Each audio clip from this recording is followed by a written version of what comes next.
बे भिडिअआ हारिनि थाखाय जोबोद इम्पर्टेन्ट दे साननो गोनां बाथ्रा दिनैनि दिनाव जोङो भिडिअखौ नायलांदो अब्ला नोंथांमोना दे बड'लेण्डआ आलादा रायजो जानो थांगासिनो दङ जुगा खाजोबथारबाय एसेल' नांथानानै दं दिनै बे बड'लेण्डआव जोङो माने आयेन दानो हानायनि थाखाय जोंनो आयेन आफाद होदों 6 शेड्युलाव कार्बि आंलं आरो डिमा हासावआव आयेन आफाद गैया नाथाय बड'लेण्डआव आयेन आफाद होदों। हेल' लोगोफोर फैलायबाय मोनसे भिडिअ लानानै नोंथांमोननि गेजेरावहा जोंनि गेजेराव गिलु बालु जाथायफोराबो दिनैनि दिनाव जाबावनो हमदों आरोना गावनि लोगोफोरखौनो हांसो बेदर संनानै होयिनि गुलि गावलायलायनाय जाथाय जोंनि बर'फोरनि गेजेराव दिनै नुजादों बेखौ टंलायाव जादों होननानै खोनादों आरोना बेजोंनो लोगोसे बिस्वजित दैमारि सारा जोंनि बिटिआरनि बिटिसिनि सिगां बिटिसि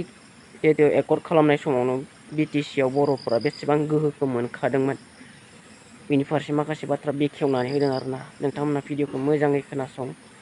आरसिबा मोजां बुजियाखैब्ला खननैसो नायफाम आरोना अब्लानो बुजि मोनगोन नोंथांमोना जेन जोंनि बिटिसिनि गोहोआ माबायदि गावखुंथाय गोहोआव दं बेखौ बाहायनो रोङोब्ला जों गावनो बड'लेण्डखौ माबायदि मोनगोन बे बाथ्राखौ बिस्वजित दैमारिया मोजाङै बेखेवनानै होदों आरोना नोंथांमोना मोजाङै खोनासंलांदो आरो बिथांनि बुंनायाव बेसे सैथो बेसेबां मोजां नंगौना नङा नोंथांमोना जास्ट खालामदो गावआनो साननानै नायदो बिनि उनाव नोंथांमोना कमेन्ट खालामनो दाबाव आरोना भिडिअखौ नायखांनायनि उनाव नायलांदो आरोना बिटिआरआवहा जोंहा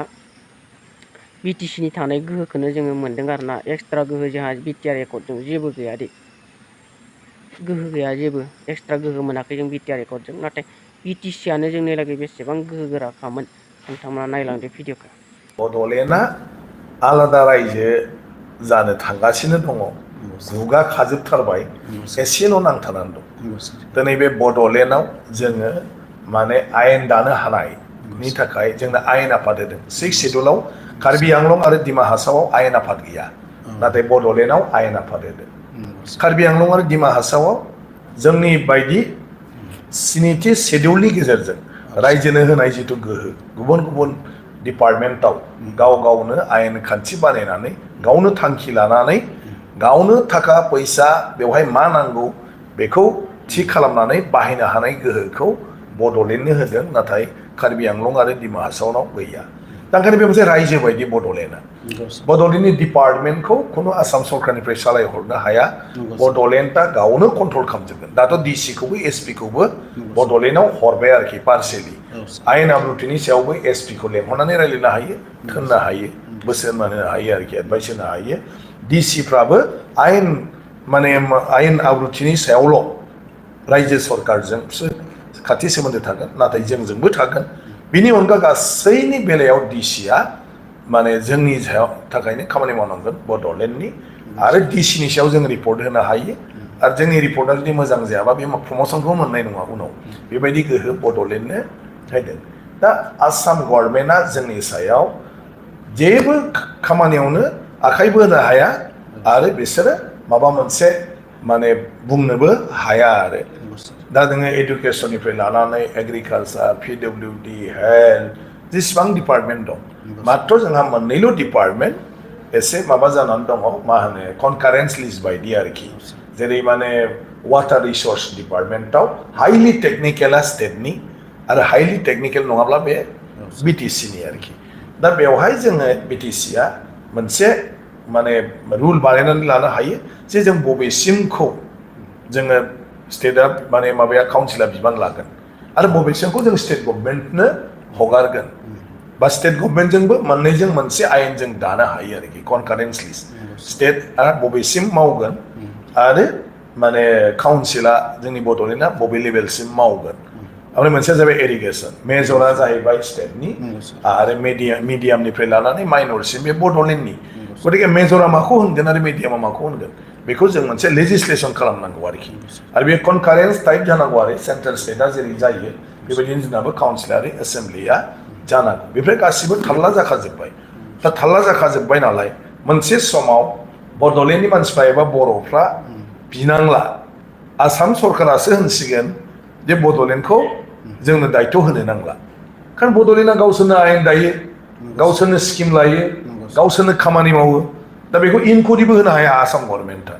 बड'लेण्डनि माबायाव खिन्थु आसाम गभर्नमेन्टनि स्किमा बेयाव इनकुरि होनो हागोन सेन्ट्रेल गभर्नमेन्टआ इनकुरि होनो हागोन खिन्थु बड'लेण्डआ गावनि आयेन खान्थिनि गेजेरजों गावनि बाजेटनि फैसाजों जायखिजाया खामानि मावोब्ला बिनि इनकुरिनि बिबाना बड'लेण्ड सरकारनि आसाम सरकारनि नङा ओंखायनो बड'लेण्डखौ जेबोखौनो खामहरनो हायाब्ला बड'लेण्डनि थाखाय मानो सेन्ट्रेल गभर्नमेन्टजों रायजाबाय थानो ओंखायनो मोनसे समाव बुंगोन जे बड'लेण्डआ आलादा जानायाव जोंहा आपत्ति गैला नाथाय बड'लेण्डखौथ' जों मोजाङै सालायनांगोन बड'लेण्डनि जिथु खुंथाय गोहो बेखौथ' जों मोजाङै बाहायनांगोन रायजो बायदि जोङो सालायनांगोन दा रायजो बायदि सालायनो हाब्लानो बे रायजो खासै दा बड'लेण्डनि चिफ इएमफ्रा मन्त्रि आरो चिफ मिनिस्टार बायदि खिन्थु गावखौनो साननानैबोथ' लानांगोन आरो बेबायदि मोनसे माबायाव थानाय मावनांगोन दा जोङो सोरबा कमप्लेन होयोबा जों नेबाय थानो नाङा बड'लेण्डआव जादोंब्ला लोगो लोगो जोङो रिपर्ट लानांगौ इनकुरि खालामहोनांगौ दा दाख्लै जेनेबा लेखा साप्लाइनि जादों बे लेखा साप्लाइनि जानायखौ लोगो लोगो इनकुरि होनानै बे इनकुरिनिफ्राय दासिम सोर गोरोन्थि मावबारदों बे रिपर्टआ ओंखारनांसिगौ आरो दाय मावदोंबा एक्सन साजाखौ होनांसिगौ दा बिटिसि गभर्नमेन्टआ साजा होदावबासो सासपेन्ड खालामदावबासो सोरखौबा अफिसारफ्रा गिगोन ना गिया दा बे खामानिखौ मावनो हानाय गोहो बड'लेण्ड सरकारहा दङ दा ट्रेक्टरनि केलेंकारि दाख्लै खौरां बिजोङाव ओंखारलायबाय थादों दा बेखौ इनकुरि खालामनांगौ जे बेबायदि ट्रेक्टरनि माबा जादों नामा जादोंब्ला मा जादों माने बियो रेटफ्रा थिग नंगौना नङा जेसेबां ट्रेक्टर होनो होन्दोंमोन बेसे ट्रेक्टर होदोंना होआखै ट्रेक्टरखौ जायफोरबायदि बेनिफिसियारिनो होनो होन्दोंमोन बेनो होआलासिनो सोरबा गारि मटर थाखाजोबनायनिसो होदों नामा बे इनकुरिया खालामोब्ला अब्ला लोगो लोगो बिनि सायाव नों जिखि एक्सन लाया थिकादारनि सायाव लायो ना नोंनि अफिसार जाय बेखौ रिसिभ खालामदों माने नंखाय बुस्थुफोरखौनो बिनि सायाव लायो बे साजाखौ नों होनो हागोन बेवहाय आसाम गभर्नमेन्टआ दा इनकुरि खालामा नोंनिखौ मानो बे नोंनिसो साबजेक्ट नोंहानो आयेन दानो हायो नोंहानो नेम बानायनो हायो आरो बे नेमखौ सिफायदोंबा बिनि सायाव एक्सन लानो हायो ओंखायनो बड'लेण्डआ रायजो बायदि इउनियन टेरिटरि बायदि इउनियन टेरिटरियाबो बड'लेण्ड बायदि बेखौ मात्र हम मिनिस्ट्रिया मनिटर खालामो आरो बड'लेण्डखौ जोंना स्टेट गभर्नमेन्टआ मनिटर खालामो बिस्राबो हम पावार गैया जोंहाबो हम पावार गैया फाइनान्सियेल पावार बिस्राबो जोंनि बायदि जोंहाबो जों फाइनान्सियेल पावार जोंहा दङ दा खालि जोंहा गोदान माबा मोनसेयाव रेकारिं एक्सपेन्डिचार माने जुगे जुगे दरमाहाफोर बायदि बोसोरफ्रोमबो होबाय थानांगौब्ला बेबायदि जों माबाफोर खरसा खालामनो नागिरदोंबा स्टेट गभर्नमेन्टनिफ्राय फाइनान्सियेल कनकारेन्स लानांगौ आरो मा जों थ' गोलाव खोथा सारजों मोनथिबाय आरो गोबां खोथाबो मोनथिबाय बारा खोथा सावरायबाय थानो समबो गैया सारा जोङो आंनो दान्दिसे सम होनायनि थाखाय सारनिसिम रोजा रोजा साबायखर थाबाय लोगोफोर दा नोंथांमोना खोनाबाय जानांगौ आरोना भिडिअ' बिश्वजित दैमारि सारा मा बुंखो दा जों जुदि खौसेथि जानो हामारोब्ला बड'लेण्डआ जोंनि सायाव हारसिंनो फैगोन आरो जोंनि लिडारफ्रा खौसे जानो रोङाब्ला बियो मोननाय गोहोआबो जोबलांनायनि लामायाव फैनो हागौ आरोना थ' जों दायो खौसे जानाय जोंनि लिडारफ्रा खौसेथि जानानै गावनि हारिनि थाखाय गोख्रों खामानि मावलांनायनि सम आरोना दायो थ' भिडिअ' पेजआव फोजोबनोसै लोगोफोर बाय